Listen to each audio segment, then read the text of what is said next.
Mi nombre es Ignacio Ampuero y junto a Sebastián Godínez vamos a presentar sobre FloodDB, una TSDB para redes de sensores. En esta presentación comenzaremos hablando sobre qué es una TSDB y en qué se pueden aplicar. Además, qué implica hacer una TSDB para redes de sensores, además de considerar otros enfoques existentes que han tomado otros creadores de TSDB. Para continuar, veremos cuál es la arquitectura que tomó FloodDB, además de sus aspectos principales y las optimizaciones que propusieron para poder diferenciarse y mejorar su rendimiento. Y por último, vamos a evaluar FloodDB en base a los conocimientos adquiridos en clase, sintetizando un poco sus características y finalmente concluir con las ideas principales de toda la presentación. Cada vez la tecnología nos lleva a tener bases de datos mucho más especializadas para toda la data que se genera día a día. En este paper se habla sobre los Time Series Databases, o TSDB, que son bases de datos especializadas en el almacenaje de series de tiempo, es decir, datos los cuales se caracterizan porque tienen un tiempo marcado. Estas bases de datos se caracterizan por tener un muy buen desempeño en la inserción de datos y porque la lectura es muy buena para datos puntuales o para rangos de datos de un tiempo reciente. Por ejemplo, si yo quiero buscar todos los datos que se almacenaron ayer, por ejemplo, estas bases de datos son muy buenas en eso. Ahora, ¿qué sistemas reales utilizan este tipo de bases de datos? Bueno, acá presentamos 4 ejemplos. Primero son los datos financieros, ya que, como todos sabemos, los datos financieros cambian día a día o cambian hora por hora. Entonces, es muy útil para este tipo de sistemas guardarlo en este tipo de base de datos. Lo segundo es en experimentos científicos, los cuales utilizan sensores. Sí, esta tecnología funciona muy bien en SensorCloud. Lo tercero, que va muy relacionado en verdad a los segundos, son sensores satelitales, por ejemplo, los cuales cada cierto tiempo disparan datos, los cuales tienen que ser almacenados. Y como cuarto ejemplo, en verdad, cualquier aplicación o cualquier sistema que utilice sensores, los cuales generen datos cada cierto tiempo, es muy recomendable o muy utilizado los TSDB. Se centra en poder ser una TSDB para redes de sensores o situaciones de uso similares, donde se procesan series de tiempo con escrituras frecuentes, de hecho muy frecuentes, y alta cantidad de flujo de información de entrada, es decir, que pueden llegar a ser distintas fuentes. Estos casos de uso pueden ser muchos sensores conectados, soluciones de tipo Internet de las Cosas o hasta en escalas de redes vehiculares en contextos de Smart City. Estas situaciones requieren alta escalabilidad, facilidad de realización de análisis de datos, capacidad de almacenamiento persistente, sin perjudicar las potenciales llamadas de lectura de datos, y como indica el punto final, eficiencia de consultas y de lectura relacionadas a su contexto, en particular cuando los datos recientes tienen más valor que los datos antiguos. Mencionaremos algunas de las alternativas de TSDB existentes hasta el minuto y sus características principales. Gorilla fue la TSDB creada por Facebook para uso interno, que posteriormente se disponibilizó para uso público con el nombre Beringate. Sus fortalezas son el manejo de los datos importantes en memoria y el uso de memoria flash, además de muchas optimizaciones para indexado y almacenamiento de datos. Está basado en HBase, que es una alternativa a Google Bigtable, que es parte del proyecto Apache Hadoop para almacenamiento a largo plazo. OpenTSDB, basado también en HBase, consta de muchos Time Series Daemons para poder facilitar el acceso a muchos usuarios a la base de datos. Pero su fuerte es el almacenamiento de los datos completos en su forma original, pero con una pérdida ligera de precisión a cambio de tener altos rendimientos a consultas de largo plazo y ahorrar capacidad de almacenamiento. Finalmente, InfluxDB, que cuenta con un Time Structure Merge Tree para poder indexar los datos, que es una estructura óptima para almacenamiento de series de tiempo. Adicionalmente utiliza sharding para poder dividir los datos de forma cronológica, dada la naturaleza de los datos. Y por último, tiene una gran dependencia de la velocidad de acceso a disco, por lo tanto eso es un cuello de botella en este tipo de base de datos. La arquitectura de FloodDB se muestra en la siguiente imagen. Comparte características comunes con sistemas de bases de datos tradicionales en la sección verde. Estos son los Upper Data Services que proveen de utilidades para el funcionamiento de la base de datos. La diferenciación se nota en la parte inferior en el Time Series Storage Engine, donde se encuentran las implementaciones claves de FloodDB, que le permiten tener un buen rendimiento con las series de tiempo.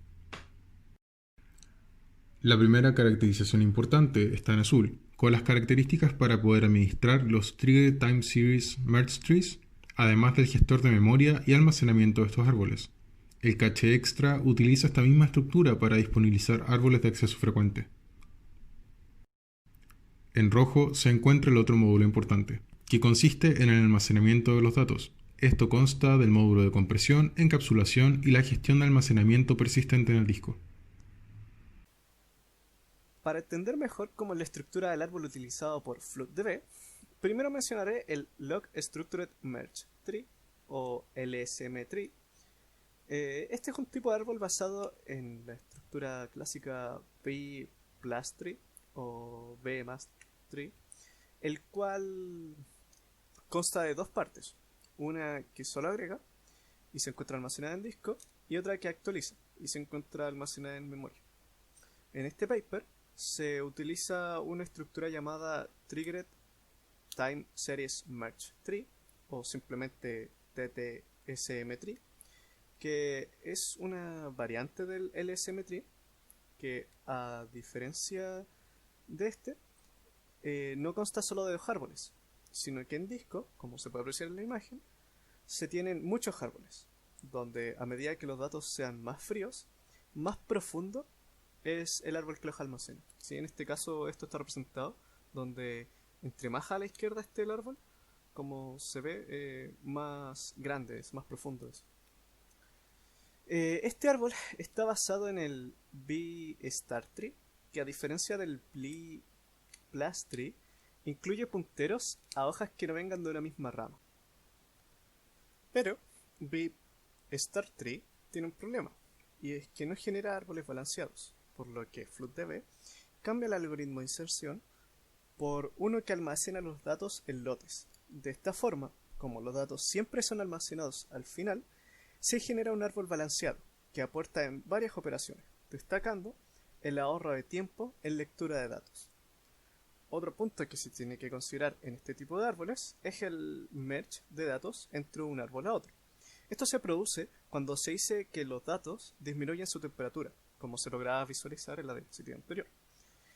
Debido al algoritmo de inserción que se utiliza, este proceso se simplifica a simplemente conectar de manera ordenada los extremos de los árboles, donde primero se bloquean los datos del árbol más frío para incorporar las conexiones a los nuevos nodos, y luego se bloquean los datos más calientes para eliminar las viejas conexiones.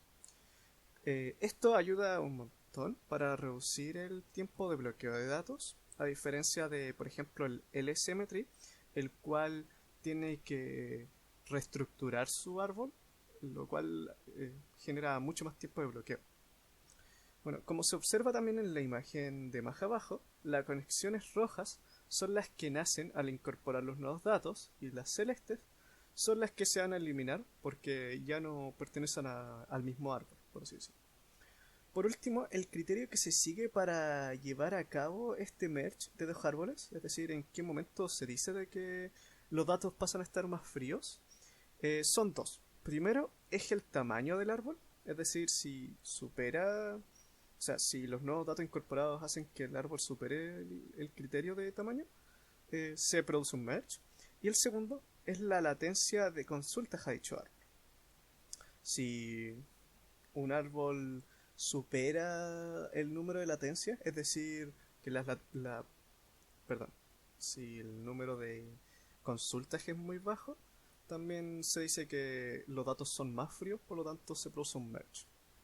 Ahora, notar del dibujo de la diapositiva anterior que la latencia de datos aumenta de forma directamente proporcional al número de datos que éste está almacenando. Sí, igual tiene bastante sentido. Todo esto se traduce en que el espacio almacenado y los costos de entrada y salida de datos sean menores a los de un B plus tree y a los de un LSM tree. Con respecto al almacenamiento, el que tiene peor almacenamiento es el LSM Tree, porque almacena una cantidad dada de versiones del árbol, debido a que su algoritmo de eliminación dice que para eliminar un dato, lo que se tiene que hacer es volver a una versión atrás del árbol. ¿Sí? En cambio, la diferencia principal entre el B+Tree y el TTSM Tree simplemente recae en la profundidad de estos. Debido a que el TTSM Tree es un árbol balanceado, la cantidad de información que tiene que almacenar las hojas es bastante menor. ¿Sí? En la fórmula que se puede apreciar, sale que el TTSM Tree, o el árbol de FloodDB, tiene una D grande en la sumatoria. En cambio, en el B+, es una D pequeña. ¿Sí? A pesar de que pareciera que la D grande es mayor, en verdad es menor. ¿Sí? Es menor o igual a D, al D pequeño. Perdón. Y con respecto a los tiempos de entrada y salida de datos, la inserción de un elemento en el B+Tree implica toda la reestructuración de este árbol, por lo cual de los tres es el más costoso, a pesar de que su fórmula se vea mucho más simple. Luego lo sigue el LSM Tree, porque cada cierta cantidad de datos se tiene que crear una nueva versión del árbol. Entonces, al crear una nueva versión implica otros costos de tiempo. Y por último, el árbol utilizado en FloodDB es el más simple, porque la inserción de datos es simplemente la inserción de un lote de datos al final del árbol, lo cual es simplemente generar nuevas conexiones. No implica tanta reestructuración. Otro punto de comparación es la temperatura de los datos en estos tres árboles. La temperatura se define como la división entre la cantidad de datos leídos por la cantidad de datos almacenados en cierto árbol. Con esto se compara de forma teórica la velocidad con que los datos pasan de estar más calientes a estar más fríos, donde, como se puede apreciar en el gráfico, el punto de más arriba es cuando los datos están almacenados en memoria y el punto de más abajo es el árbol más profundo que se tiene en disco. También de este gráfico se aprecia que el que pasa más rápido de estar de un estado a otro es el B+Tree, porque al insertar datos pasan directamente de estar almacenados en memoria a estar almacenados en disco. Y de hecho, cuando se realiza la lectura de datos, también pasan directamente de disco a memoria. En el caso de un LSM Tree, este proceso de enfriamiento es mucho más lento, porque para enfriar los datos se hace o de forma periódica cada cierta cantidad de tiempo, o se hace cuando el criterio de tamaño del árbol es alcanzado.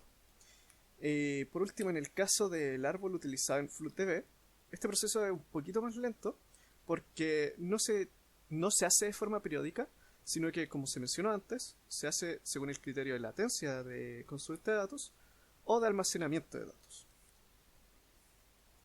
Un punto importante para cualquier base de datos en la era del almacenamiento en nube es la tolerancia a fallas, y sobre todo en este tipo de bases de datos en las cuales se trabaja en memoria y se puede perder datos cuando se está realizando un merge, ya sea por problemas de internet, por problemas de electricidad.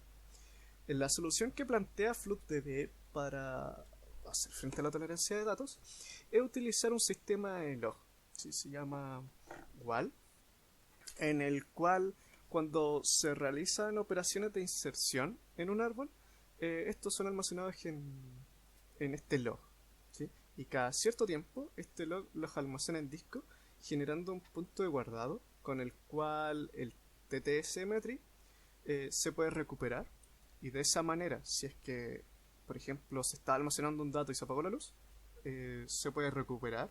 O por ejemplo, si justo estaba haciendo un merge de un árbol más caliente a uno más frío, se pueden recuperar estos datos.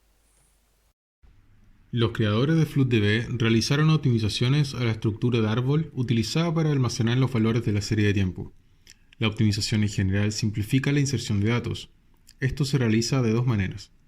La primera es balanceando los componentes del árbol, es decir, cortando trozos de árbol y uniéndolo a otros árboles más antiguos. O en caso de que un árbol sea muy grande, netamente separar un subárbol y dejarlo por ahí solo. Como se aprecia en la imagen, la separación en rojo corta el árbol en seco, y permite que se una a un árbol antiguo de forma directa con los punteros en la línea punteada. Lo más importante acá es que no ocurre un rebalanceo de nodos y por ende la unión de árboles es muy rápida. Por otro lado, la división y unión inducida es el poder detectar cuándo se realizan los triggers de corte y unión de árboles utilizando el método indicado anteriormente. Esto se realiza en base a la profundidad que el árbol alcance para así tener un rendimiento mínimo asegurado con el tamaño máximo de árbol, como ocurre en el almacenamiento en frío, donde los árboles tendrán tamaño constante, haciendo su mínimo rendimiento una cantidad no variable. Por otro lado, se optimizó el almacenamiento de los datos en FloodDB, aprovechando las características de las series de tiempo, donde los valores almacenados idealmente varían poco y los timestamps tienen mucho en común. Utilizaron dos métodos de compresión para almacenar estos valores. Primero, el método slicedDelta of deltas para almacenar los timestamps. Este método consiste en tomar un timestamp de base y almacenar las diferencias entre diferencias sucesivas de los datos, codificadas en binario. Como se ve en el ejemplo, se tiene una base de timestamp y luego solo se almacena el 25, que es el delta, y posteriormente el 3, que es la diferencia con el delta anterior. De esta manera se ahorra mucho almacenamiento, dado que el timestamp es muy grande y los deltas de deltas son mucho más pequeños. Y para los datos se utilizó el método AXOR, donde se realiza un SOR con el dato anterior. Se almacenan 3 bits de control para indicar si hay cambios, si el punto de partida es distinto o no, y para indicar si el largo del cambio es igual al anterior. Posteriormente está el punto de partida, el largo de cambio y los bits importantes del SOR realizado. De esta forma se ahorra mucho espacio cuando hay elementos con poca variación en los datos o que tengan muchos ceros en el XOR o que tengan regularidades tales como el mismo punto de partida de la información o el mismo largo de cambio de dos entradas de datos adyacentes. En esta parte, los autores evalúan de manera experimental los mejores valores para el orden del árbol y para el criterio de profundidad de separación del árbol, el cual es utilizado para la inserción de nuevos elementos. Estas variables obviamente son evaluadas de forma separada y para esto lo que se hizo, mejor dicho, fue insertar un total de 20 GB de datos, de los cuales, como se ve en la tabla de la izquierda, la profundidad que obtuvo mejores resultados, es decir, que tuvo que escribir menos en disco, fue la de una profundidad de 100 en hexadecimal. Y luego, ya teniendo este resultado, lo que se hizo fue dejar constante esta variable y alterar el número del orden del árbol, obteniendo que el mejor resultado se obtiene para el árbol de orden 4. Ahora, no se ilustra en esta slide, pero a medida que pasa el tiempo, la cantidad de merge que se tiene que realizar entre un árbol y otro aumenta. Después después de cierto tiempo, ya como entre 500 y 1500 se estabiliza, por así decir. Y luego en 1700 a 2000 empieza a disminuir nuevamente la cantidad de merges que se tienen que realizar. Otro experimento que se realizó es el estudio de el tiempo que consume en realizar las operaciones de inserción entre el B+tree, el LCM-tree y el TTSM-tree. Todo esto para poder verificar los resultados teóricos que se mencionaban antes. Como se puede visualizar, se puede ilustrar en este gráfico, se nota un claro mejor desempeño del árbol utilizado por FloodDB y se ve como obviamente el B+tree crece casi de forma exponencial a medida que pasa el tiempo. Como análisis general de FloodDB, nos podemos dar cuenta de los siguientes aspectos para resumir las funcionalidades y ventajas de este TSDB. FloodDB posee gran facilidad para escalar horizontalmente, gracias a la agregación de nodos. Está correctamente adaptado para escrituras frecuentes y lecturas puntuales y lecturas de rango mediante el uso de árboles. Segmenta los datos aprovechando la estructura de árbol mediante datos fríos y calientes de forma eficiente, pero por otro lado no fue pensado de raíz como una arquitectura de clúster, dado que no posee un motor de consistencia distribuido. Podemos concluir, luego del análisis de este paper sobre FloodDB, que al innovar en motores de bases de datos es importante pensar en aplicaciones específicas que se puedan dar, como fue en este caso de las redes de sensores. También que la optimización de bajo nivel es un elemento clave para poder tener rendimientos mucho mejores comparados a otras alternativas disponibles, más aún si estas son ad hoc a las necesidades de donde se utilizará la base de datos. Y finalmente, que realizar pruebas de velocidad entre decisiones de diseño, como se realizó en este caso con distintos modelos de árboles, puede hacer efectiva la ventaja de una alternativa a la otra, más allá de solo la intuición al diseñar. Muchas gracias por ver nuestra presentación.